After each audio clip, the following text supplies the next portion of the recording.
Hello दोस्तों, नमस्कार। स्वागत है आप सभी का क्रीसेंट एजुकेशन क्लासेस में। उम्मीद करते हैं आप सभी लोग स्वस्थ हैं। हमारी विशेष सीरीज दोस्तों चल रही है उत्तराखंड प्रवक्ता स्क्रीनिंग 2025 को लेकर। इसमें हम आपको दोस्तों टीचिंग एप्टीट्यूड के मुख्य टॉपिक करवा रहे हैं।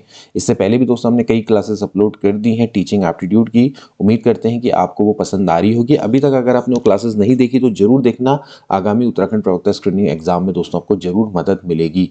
आज हम आपके लिए दोस्तों एक और इम्पॉर्टेंट टॉपिक लेकर आए हैं जिसका नाम है नेशनल एजुकेशन पॉलिसी 1968, राष्ट्रीय शिक्षा नीति 1968। देखिए, आपके जो सिलेबस है उसमें दोस्तों राष्ट्रीय शिक्षा नीति 1986 दी हुई है, लेकिन आपको ध्यान रखना है कि आपको राष्ट्रीय शिक्षा नीति 1968, 1986 इसके अलावा जो अभी नेशनल एजुकेशन पॉलिसी 2020 आई है उसको भी दोस्तों आपने पढ़ना होगा, क्योंकि उससे संबंधित आपके प्रश्न जरूर आएंगे। और वैसे भी राष्ट्रीय शिक्षा नीति 1986 को पढ़ने से पहले राष्ट्रीय शिक्षा नीति 1968 पढ़ना अति आवश्यक है। तो आज हम दोस्तों पढ़ेंगे राष्ट्रीय शिक्षा नीति 1968 के बारे में। नेक्स्ट वीडियो में हम 1986 के बारे में जानेंगे। तो चलिए आज की क्लास को शुरू करेंगे। आगे बढ़ने से पहले हमारी ऑफिशियल एप्लीकेशन लॉन्च हो चुकी है क्रीसेंट एजुकेशन क्लासेस के नाम से। इसको तुरंत डाउनलोड कर लीजिए। ये आपको गूगल प्ले स्टोर पर मिल जाएगी। इसका लिंक हमने इस वीडियो के डिस्क्रिप्शन बॉक्स में डाल दिया है। इसके अलावा टेलीग्राम चैनल भी तुरंत ज्वाइन कर लीजिए। तो चलिए आज की क्लास को शुरू करेंगे। दोस्तों आज हम पढ़ेंगे राष्ट्रीय शिक्षा नीति 1968 के बारे में। हमने दोस्तों इससे पहले पढ़ा था कोठारी आयोग के बारे में। देखिए, कोठारी आयोग ने अपनी रिपोर्ट में कहा था कि भारत सरकार को एक राष्ट्रीय शिक्षा नीति बनाने की आवश्यकता है। तो इसी के क्रम में दोस्तों ये जो राष्ट्रीय शिक्षा नीति है 1968 में दोस्तों बनाई गई, इसकी विधिवत घोषणा की गई। तो कोठारी आयोग है 1964-66, इन्होंने दोस्तों अपनी जो रिपोर्ट है भारत सरकार को 29 जून 1966 को प्रस्तुत करी। और इसके बाद तकरीबन 9 महीने बाद दोस्तों एक समिति का गठन हुआ जो कि संसद के सदस्यों से बनी हुई थी। इन्होंने दोस्तों कोठारी आयोग की जो रिपोर्ट है उस पर गंभीरता से विचार करना था। इसके अलावा इनका दूसरा काम यही था कि जो राष्ट्रीय शिक्षा नीति है उसका ड्राफ्ट तैयार करना था और इसका जो क्रियान्वयन है वो कैसे किया जाएगा इसकी रूपरेखा को तैयार करना था।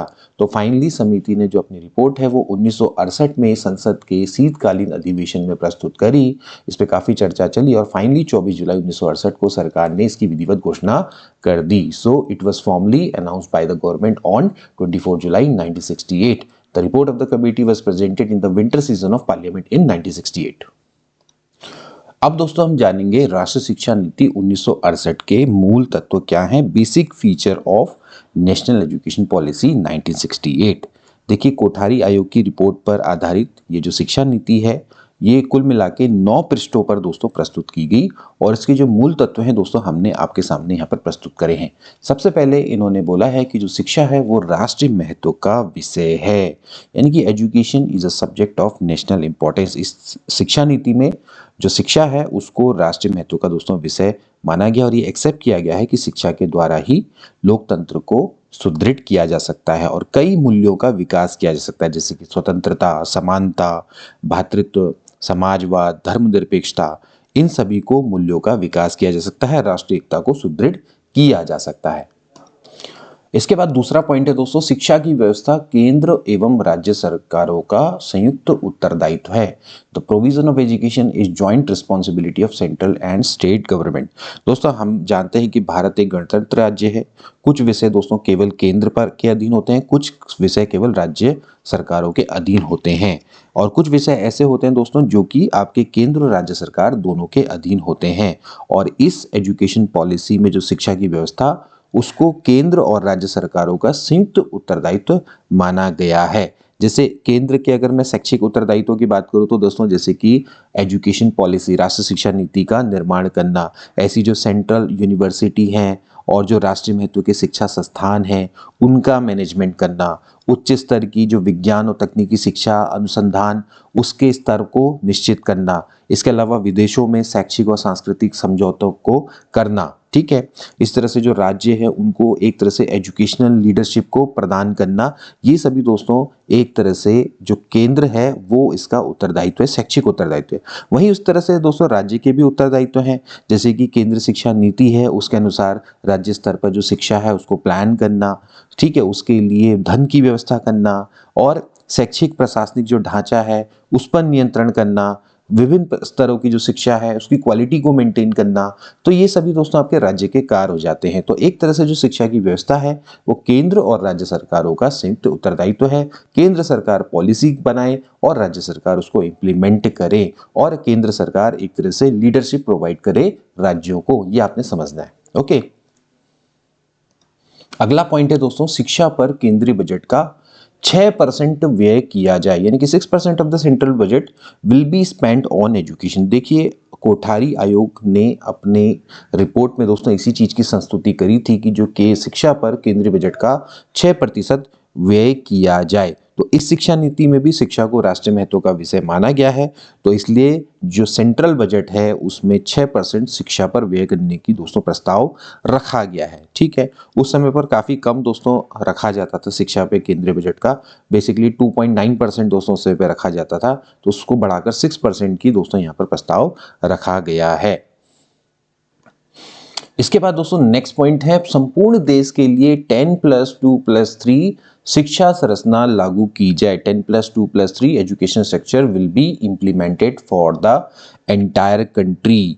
तो इसमें दोस्तों अगर आप प्रथम 10 वर्षों की बात करें तो दोस्तों इसको बोला जाता है आधारभूत पाठ्यचर्या, यानी कि कोर करिकुलम, ये दोस्तों यहाँ पर तैयार की जाए। जबकि +2 की अगर हम बात करते हैं तो वहां पर जैसी प्लेस उसी की आवश्यकता के अनुसार जो करिकुलम है उसको निश्चित किया जाए, और ये कोशिश की जाएगी कि इस स्तर पर जो 50% जो छात्र हैं उनको व्यावसायिक शिक्षा की ओर को झुकाव उनका किया जाए या उनको मोड़ने का वहां पर प्रयत्न किया जाए। इसके अलावा जो आपकी स्नातक पाठ्यक्रम होगा उसको 3 वर्ष का दोस्तों बनाया जाएगा। इस तरह के दोस्तों यहाँ पर प्रस्ताव किए गए हैं। तो संपूर्ण देश के लिए 10+2+3 शिक्षा संरचना लागू की जाएगी। अगला दोस्तों जो मूल तत्व है वो ये है कि अनिवार्य एवं निःशुल्क प्राथमिक शिक्षा की व्यवस्था की जाएगी। Compulsory and free primary education will be arrange. देखिए दोस्तों, हमारा जो भारतीय संविधान है उसके आर्टिकल 45 में दोस्तों पहले से ही व्यवस्था की गई थी कि जो 6 से 14 आयु वर्ग के बच्चे हैं उनके लिए अनिवार्य निःशुल्क प्राथमिक शिक्षा की व्यवस्था की जाए। तो इसी के अनुसार ही 6 से 14 वर्ष तक के जो आयु के वर्ग के बच्चे हैं उनके लिए अनिवार्य और निःशुल्क प्राथमिक शिक्षा की व्यवस्था की जाए। इसके लिए दोस्तों इन्होंने गोल भी ऐसा बनाया था कि भाई 1978 तक इस लक्ष्य को प्राप्त कर लिया जाए। पहले जो 10 वर्ष हैं उसमें मतलब, या पहले जो 5 वर्ष है, 10 वर्ष को भी दोस्तों इन्होंने 2 भागों में बांटा, जैसे 1968 से लेकर 1978 तक कुल मिला के 10 वर्ष होते हैं। तो पहले जो 5 वर्ष हैं, तो पहले 5 वर्षों के अंदर जैसे 6 से लेकर 11 वर्ष तक की आयु वर्ग के बच्चे हैं इनके लिए अनिवार्य निःशुल्क शिक्षा कर दी जाए, और फिर जो अगले 5 वर्ष हैं उसमें 11 से लेकर जो 14 वर्ष तक की आयु के बच्चे हैं उनके लिए प्राथमिक शिक्षा भी अनिवार्य निःशुल्क की जाए। यानी कि अगले 10 वर्षों के भीतर 1978 तक इस लक्ष्य की प्राप्ति की जाए, इस तरह का प्लान बनाया गया था। ठीक है, अगला मूल तत्व है दोस्तों, माध्यमिक शिक्षा का विस्तार और उन्नयन किया जाएगा, यानी कि secondary education will be expand and upgraded. देखिए, जहां माध्यमिक शिक्षा की डिमांड होगी वहां वो उपलब्ध करवाई जाएगी, और निकट भविष्य में 10 वर्षीय शिक्षा को अनिवार्य और निःशुल्क किया जाएगा। ठीक है, और जैसे मैंने आपको इसमें बताया था कि इसमें कोशिश ये रहेगी कि 50% जो छात्र हैं उनको व्यावसायिक शिक्षा की ओर को मोड़ा जाएगा। इसके अलावा अगला जो मूल तत्व है दोस्तों वो ये है कि माध्यमिक स्तर पर त्रिभाषा सूत्र लागू किया जाएगा। अब देखिए, यहाँ पर इन्होंने माध्यमिक स्तर पर दोस्तों इसको लागू करने की बात करी है। प्राथमिक स्तर पर केवल मातृभाषा के माध्यम से अध्ययन कराया जाएगा। उसके बाद जो उच्च प्राथमिक आता है, यानी कि अगला स्तर, उसमें मातृभाषा और अन्य किसी भारतीय भाषा या अंग्रेजी का अध्ययन अनिवार्य होगा। लेकिन माध्यमिक स्तर पर इसके साथ किसी और एक भाषा को जोड़ दिया जाएगा, चाहे वो राष्ट्रीय हो चाहे वो अंतर्राष्ट्रीय हो। तो इस तरह से माध्यमिक स्तर पर त्रिभाषा सूत्र होगा। एक होगी आपकी मातृभाषा, ठीक है, मदर टंग। दूसरी आपकी होगी कोई भी भाषा, चाहे वो हिंदी हो चाहे वो अंग्रेजी हो, कोई भी भारतीय भाषा। और तीसरी आपकी क्या होगी, कोई एक और राष्ट्रीय व अंतर्राष्ट्रीय महत्व की भाषा। तो इस तरह से त्रिभाषा सूत्र की दोस्तों यहाँ पर बात की गई है। So the 3 language formula will be implemented eight the secondary level. लेकिन ध्यान रखना है, प्राइमरी लेवल पर ओनली मदर टंग, यानी कि मातृभाषा। नेक्स्ट दोस्तों जो मूल तत्व है वो है भारतीय भाषाओं का विकास किया जाएगा। जितनी भी हमारी भारतीय भाषाएं हैं राष्ट्रीय महत्व की, उन भाषाओं के शिक्षण की व्यवस्था की जाएगी कि उनको कैसे पढ़ाया जाए, उनकी टीचिंग कराई जाएगी, उनका डेवलपमेंट किया जाएगा।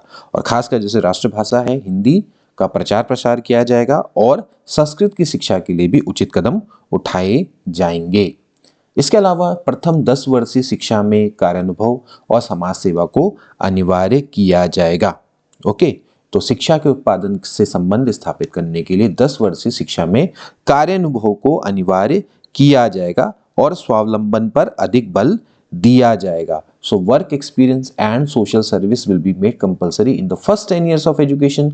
Work experience will be made compulsory in the 10 years of education to establish a connection with education protection. Next है दोस्तों, प्रतिभावान छात्रों की पहचान की जाएगी। जो पोटेंशियल स्टूडेंट है विल बी आइडेंटिफाइड। अल्पायु यानी कि प्राथमिक स्तर के बाद दोस्तों जो प्रतिभावान छात्र हैं उनकी पहचान की जाएगी, उनको उनके विकास के उचित अवसर प्रदान किए जाएंगे और जो निर्धन छात्र हैं उनको आर्थिक रूप से सहायता दी जाएगी। इसके अलावा विश्वविद्यालय शिक्षा का प्रसार और उन्नयन किया जाएगा, यानी कि university education will be expanded and upgraded. महाविद्यालयों में सायकालीन कक्षाओं की व्यवस्था की जाएगी, अंशकालीन और पत्राचार पाठ्यक्रम की दोस्तों व्यवस्था की जाएगी, यानी कि arrangement of evening classes, part time and correspondence courses in the colleges, इन सभी की दोस्तों व्यवस्था की जाएगी। तो ये विश्वविद्यालय शिक्षा के उन्नयन और विश्वविद्यालयों की स्वायत्तता से संबंधित दोस्तों सुझाव थे या एक तरह से इसके मूल तत्व थे। तो बेसिकली विश्वविद्यालय शिक्षा का प्रसार और उन्नयन किया जाएगा, उनको स्वायत्तता प्रदान की जाएगी। ओके, इसके अलावा कृषि, व्यावसायिक, तकनीकी और इंजीनियरिंग शिक्षा की विशेष व्यवस्था की जाएगी, यानी कि special arrangement will be made for agriculture, vocational, technical and engineering education. जैसे कृषि विज्ञान के लिए, सामान्य ज्ञान के लिए पॉलिटेक्निक विद्यालय दोस्तों खोले जाएंगे। ठीक है, तो कृषि विज्ञान के सामान्य ज्ञान के लिए पॉलिटेक्निक विद्यालय खोले जाएंगे और उसके उच्च ज्ञान के लिए फिर जो विश्वविद्यालय है उसमें कृषि जो फैकल्टी होती है यानी कि एग्रीकल्चर संकाय हैं उनकी दोस्तों स्थापना की जाएगी। इसी तरह से राज्य में कम से कम एक कृषि विश्वविद्यालय स्थापित किया जाएगा जो कि कृषि के अनुसंधान में विशेष रूप से उत्तरदायी होंगे। तो इसी तरह से व्यावसायिक और तकनीकी शिक्षा के स्तर को भी ऊंचा किया जाएगा और बिल्कुल जो अभी आपकी औद्योगिक संस्थानों की मांग है उसी के अनुरूप उनको विकसित किया जाएगा। इस तरह के दोस्तों इनके यहाँ पर मूल तत्व थे। अगला देखेंगे, विज्ञान शिक्षा और वैज्ञानिक अनुसंधान पर विशेष ध्यान दिया जाएगा, यानी कि special attention will be given to science education and scientific research. Okay, और प्रथम 10 वर्षीय शिक्षा में विज्ञान और गणित की शिक्षा को अनिवार्य किया जाएगा, क्योंकि आर्थिक विकास की गति को अगर तीव्र करना है तो उसके लिए प्रथम 10 वर्षीय शिक्षा में विज्ञान और गणित की शिक्षा को अनिवार्य किए जाने पर दोस्तों बल दिया है। Education of science and mathematics will be made compulsory in the first 10 years of education. इसके अलावा उच्च स्तर की पाठ्य पुस्तकों का निर्माण किया जाएगा, देखिए high level text book will be prepared. किसी भी स्तर की शिक्षा के लिए दोस्तों जो हाई लेवल टेक्स्ट बुक हैं उन बुक्स का दोस्तों निर्माण किया जाएगा और इसके लिए जो राइटर्स हैं उनको भी प्रोत्साहित किया जाएगा, उनको आर्थिक सहायता दी जाएगी। जो आपके विद्वान लेखक है खासकर उनको प्रोत्साहित किया जाएगा ताकि उनको आर्थिक सहायता देकर। ओके, इसके अलावा परीक्षा प्रणाली है इसमें सुधार किया जाएगा। जो माध्यमिक स्तर पर कक्षा 10 के बाद पहली सार्वजनिक परीक्षा होगी और श्रेणी के स्थान पर ग्रेड दिए जाएंगे। So the examination system will be improve. There will be first public examination after class 10 at the secondary level and grade will be given instead of categories. इसके अलावा शिक्षकों के स्तर और शिक्षक प्रशिक्षण में सुधार किया जाएगा, यानी कि teachers level and teachers training will be improved. शिक्षकों के वेतनमान को दोस्तों बढ़ाया जाएगा ताकि इस व्यवसाय की ओर ज़्यादा से ज़्यादा अच्छे योग्य युवा आकर्षित हो सके। शिक्षकों के लिए त्रिसूत्री लाभ योजना जिसमें कि जीपीएफ है, बीमा है, पेंशन है, इसको तुरंत लागू किया जाएगा। इसके अलावा जो शिक्षकों के जो संगठन हैं उनको मान्यता दी जाएगी। शिक्षक शिक्षा विद्यालय स्थापित किए जाएंगे जहां पर टीचर्स की एजुकेशन मिल सके, टीचर्स को एजुकेशन मिलती है जैसे कि बीएड कॉलेजेस हैं। शिक्षा के क्षेत्र में शोध कार्य को बढ़ावा दिया जाएगा और इसके अलावा जो अंतर सेवा प्रशिक्षण यानी कि इन सर्विस ट्रेनिंग है वो टाइम टू टाइम करवाई जाएगी। तो ये आपके जो शिक्षकों के स्तर और शिक्षक प्रशिक्षण में सुधार किया जाएगा उससे संबंधित मूल तत्व हैं। अगला आता है दोस्तों, छात्र कल्याण योजनाएं बनाई जाएंगी, student welfare scheme will be made. Student welfare में देखिए, जैसे कि विद्यालयों में निःशुल्क मध्याह्न भोजन की व्यवस्था, मिड डे मील भोजन की व्यवस्था की जाएगी। इसके अलावा महाविद्यालय और जो विश्वविद्यालय हैं, इसमें भी सस्ते जलपान गृहों की व्यवस्था की जाएगी। छात्रों के लिए जो छात्रावास है उनका निर्माण किया जाए और छात्रवृत्तियां दी जाएं, छात्रवृत्तियों की संख्या जो है वो बढ़ाई जाए, छात्रों को संघ बनाने की स्वीकृति दी जाए। तो ये सभी दोस्तों आपकी चाइल्ड वेलफेयर या स्टूडेंट वेलफेयर स्कीम के अंतर्गत दोस्तों आती है। इसके अलावा छात्रों के लिए खेल कूद की उत्तम व्यवस्था की जाए। ठीक है, शिक्षा के सभी स्तरों पर छात्रों को अगर आपने स्वस्थ रखना है तो उनके लिए खेल कूद की तमाम उत्तम व्यवस्थाएं की जाएं और खिलाड़ियों को भी प्रोत्साहन दिया जाएगा। इसके अलावा प्रौढ़ शिक्षा कार्यक्रम को गति प्रदान की जाए, adult education program will be accelerated. देखिए, अगर आप 100% साक्षरता चाहते हैं और उत्पादन में वृद्धि चाहते हैं तो उसके लिए जो प्रौढ़ शिक्षा कार्यक्रम है वो बहुत इंपॉर्टेंट हो जाते हैं, तो उनको अधिक गति दी जाएगी। नेक्स्ट, संपूर्ण शिक्षा द्वारा भारतीय समाज का आधुनिकीकरण किया जाएगा। Indian society will be modernise through holistic education. जैसे हमने दोस्तों बात करी, प्राथमिक शिक्षा, माध्यमिक शिक्षा, उच्च शिक्षा, प्रौढ़ शिक्षा या प्रौढ़ शिक्षा कार्यक्रम है, इन सभी के द्वारा दोस्तों जो भारतीय समाज है उसका आधुनिकीकरण किया जाएगा। यानी कि भारतीय जनता है वो अपनी संस्कृति की सुरक्षा भी कर सकेगी, साथ ही साथ साइंटिफिक सोच को भी उत्पन्न करेगी और विज्ञान और तकनीकी का प्रयोग कर सके अपने उत्पादन में वृद्धि कर पाएगी या उसकी ओर को अग्रसर हो पाएगी। तो यहाँ पर संपूर्ण शिक्षा के द्वारा भारतीय समाज का आधुनिकीकरण किया जाएगा। इसके अलावा शैक्षिक अवसरों की समानता की प्राप्ति की जाएगी, यानी कि राष्ट्र के सभी बच्चे हैं उनको जाति, लिंग, धर्म, स्थान आदि के आधार पर भेदभाव नहीं किया जाएगा और शिक्षा के समान अवसर प्रदान किए जाएंगे। यही आपकी दोस्तों फिलहाल लोकतंत्र की मांग भी है। तो प्राथमिक शिक्षा निःशुल्क की जाएगी, माध्यमिक और उच्च शिक्षा स्तर पर निर्धन छात्रों को शुल्क मुक्ति और छात्रवृत्तियां, इसके अलावा अनुसूचित और अनुसूचित जनजाति के बच्चों को विशेष छात्रवृत्तियां दोस्तों प्रदान की जाएगी। तो ये यहाँ पर दोस्तों संपूर्ण शिक्षा के द्वारा भारतीय समाज का आधुनिकीकरण और शैक्षिक अवसरों की समानता की प्राप्ति से संबंधित मूल तत्व हैं। अब दोस्तों हम करेंगे राष्ट्रीय शिक्षा नीति 1968 का मूल्यांकन, यानी कि इसके गुण और दोष, इनका विवेचन दोस्तों हम करने वाले हैं। सबसे पहले जानेंगे कि भैया जो राष्ट्रीय शिक्षा नीति 1968 के क्या क्या गुण रहे। तो पहले जो हमने इसके मूल तत्व पढ़े उसी के आधार पर दोस्तों इनके गुण के बारे में जानेंगे। सबसे पहला दोस्तों गुण है कि इन्होंने शिक्षा को राष्ट्रीय महत्व का विषय माना और उस पर जो केंद्रीय बजट है उसका 6% व्यय करने का प्रस्ताव दिया। ठीक है, और 1986 में दोस्तों इसे स्वीकार भी किया गया है। तो इसलिए दोस्तों ये इसका गुण हो जाता है। इसके अलावा संपूर्ण देश में समान शिक्षा संरचना 10+2+3 लागू करना दोस्तों इसको स्वीकार किया गया, जिसमें पहले 10 वर्ष के लिए इन्होंने आधारभूत पाठ्यचर्या यानी कि कोरिकुलम बनाने की बात करी और फिर नेशनल एजुकेशन पॉलिसी 1986 में ही दोस्तों इसको एक्सेप्ट किया गया है। ठीक है, ध्यान रखना है कि 10+2+3 लागू करने का इन्होंने प्रस्ताव दिया और 1986 में इसको लागू किया गया, 1986 में इसका स्वीकार किया गया, इसको ध्यान रखना है। ठीक है, इसके अलावा इन्होंने अनिवार्य और निःशुल्क प्राथमिक शिक्षा की व्यवस्था करने पर बल दिया और 1986 वाली जो पॉलिसी है उस पर भी इसी पर बल दिया गया। ठीक है ना। इसके अलावा इन्होंने माध्यमिक शिक्षा के विस्तार के संग संग उसके क्वालिटी इंप्रूवमेंट पर भी दोस्तों बल दिया है और फिर 1986 की पॉलिसी आई दोस्तों उस पर भी इस पर बल दिया। इसके अलावा इन्होंने भारतीय भाषाओं के विकास पर बल दिया है, emphasize on development of Indian language. ठीक है, तो ये भी इनका गुण के अंतर्गत आता है। इसके अलावा प्रतिभावान छात्रों की पहचान करना, उनकी शिक्षा की उचित व्यवस्था करना। ठीक है, तो ये इनका एक इंपॉर्टेंस और इसको इन्होंने केंद्र सरकार का उत्तरदायित्व माना है। ओके, इसके अलावा विश्वविद्यालय है उसके शिक्षा के प्रचार प्रसार के लिए और उसमें गुणात्मक सुधार पर इन्होंने बल दिया है। तो ये यहाँ पर एक इनका क्वालिटी या गुण इसमें से निकल कर आता है। ठीक है, इसके अलावा कृषि, व्यावसायिक, तकनीकी और इंजीनियरिंग शिक्षा पर इन्होंने विशेष बल दिया है। ठीक है, तो ये एक तरह से देश के आर्थिक विकास के लिए जोरी हो जाता है। इसके अलावा वैज्ञानिक शिक्षा और वैज्ञानिक शोधों पर इन्होंने विशेष अध्ययन की बात करी है। तो कोई भी अगर विकासशील देश है तो उसके लिए दोस्तों विज्ञान की शिक्षा, वैज्ञानिक शोधों पर विशेष अगर ध्यान दिया जाता है तो वो उसके विकसित देश की ओर अग्रसर होने के लिए अति आवश्यक है। इसके अलावा शिक्षकों के स्तर को उठाने की दोस्तों बात करी है, उनके वेतनमान को बढ़ाने की बात करी है, उनके सेवा शर्तों में सुधार करने की बात करी है, उनके प्रशिक्षण की दोस्तों बात करी है। ठीक है, तो ये एक, इससे क्या होगा कि जो योग्य लोग हैं वो इस व्यवसाय को चुनेंगे और इस फील्ड में आने का प्रयास करेंगे, युवाओं को रोजगार भी मिलेगा और जो शिक्षा का स्तर है वो भी ऊंचा उठेगा। तो शिक्षकों के स्तर को उठाने की, उनके वेतनमान बढ़ाने, सेवा शर्तों में सुधार करने पर यहाँ पर बल दिया है।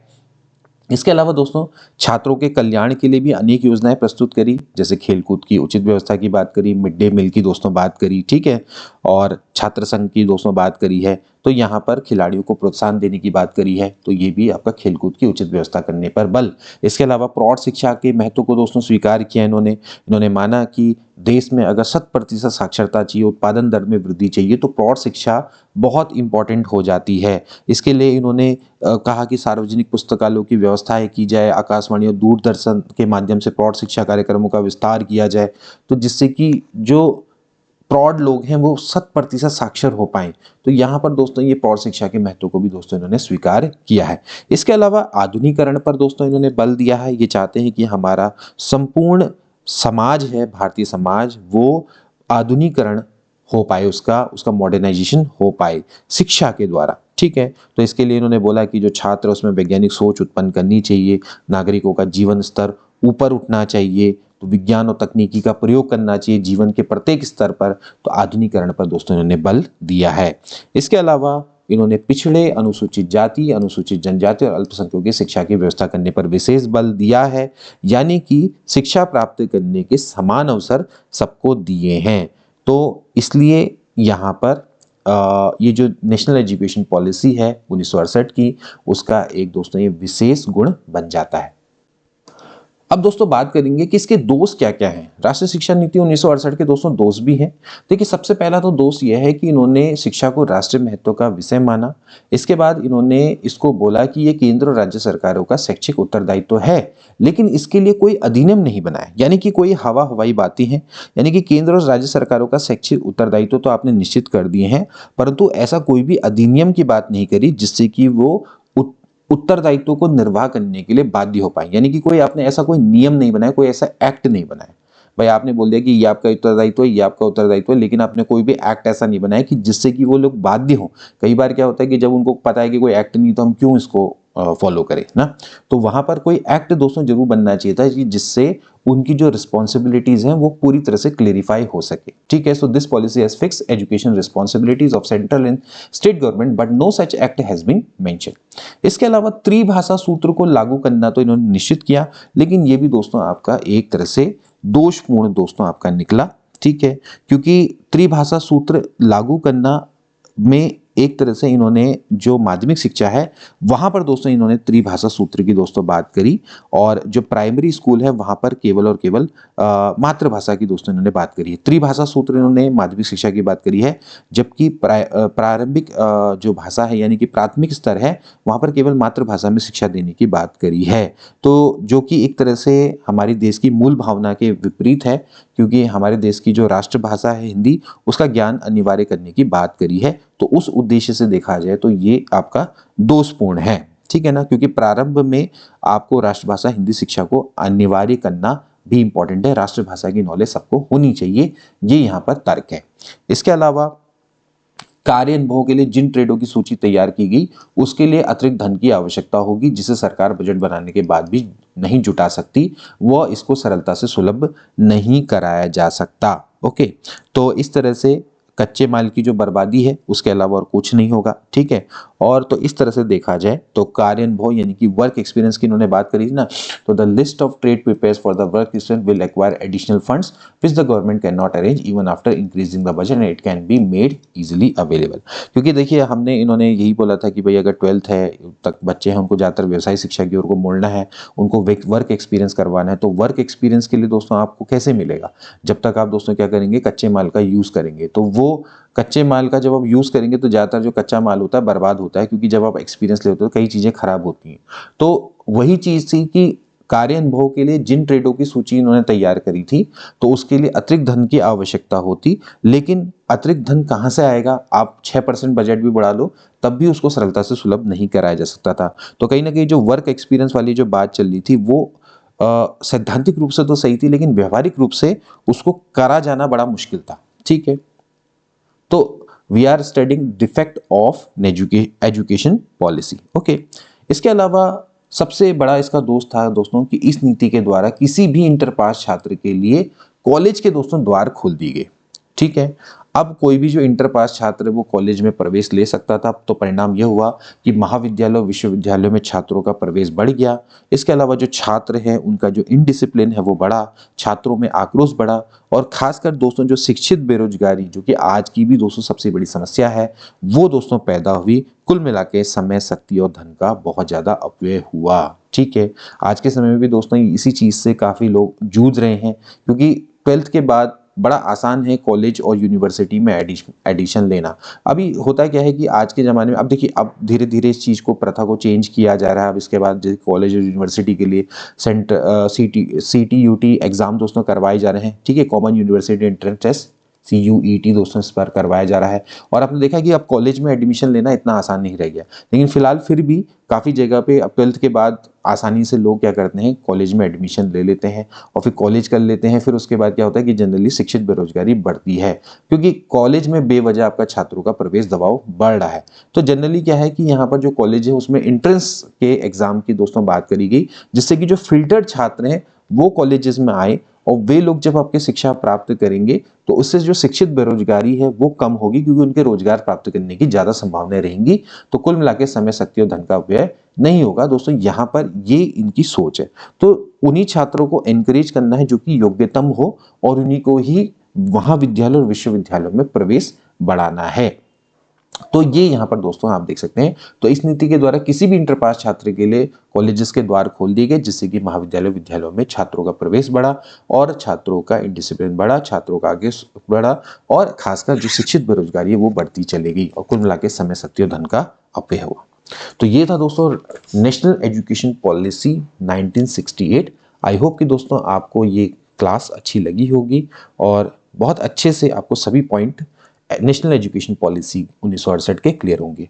अब नेक्स्ट वीडियो में दोस्तों हम नेशनल एजुकेशन पॉलिसी 1986 के बारे में पढ़ेंगे। तो नेक्स्ट वीडियो का वेट करिएगा, मिलेंगे नेक्स्ट वीडियो में। तब तक के लिए take care and good bye.